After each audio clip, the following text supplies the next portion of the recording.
আপনার ব্যাঙ্ক অ্যাকাউন্টের সাথে ডিবিটি লিঙ্ক আছে কিনা কীভাবে চেক করবেন।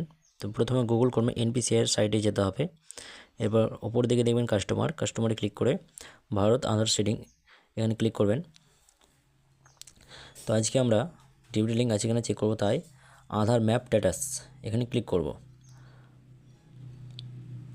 এনেবল ফর ডিবিটি মানে হচ্ছে আপনার ডিবিটি লিঙ্ক করানো আছে।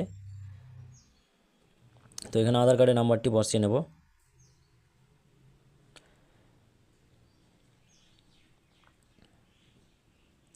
এরপর ক্যাপচার কোডটি সঠিকভাবে বসিয়ে চেক স্ট্যাটাস, তারপর আধার রেজিস্টার মোবাইল নাম্বারে একটি ওটিপি যাবে। ওটিপিটি বসিয়ে নিয়ে কনফার্ম করলেই আপনি স্ট্যাটাসটি চেক করতে পারবেন। এনেবল ফর ডিবিটি এটা লেখা থাকলে আপনার ডিবিটি লিঙ্ক করানো আছে, আর করতে হবে না। ধন্যবাদ।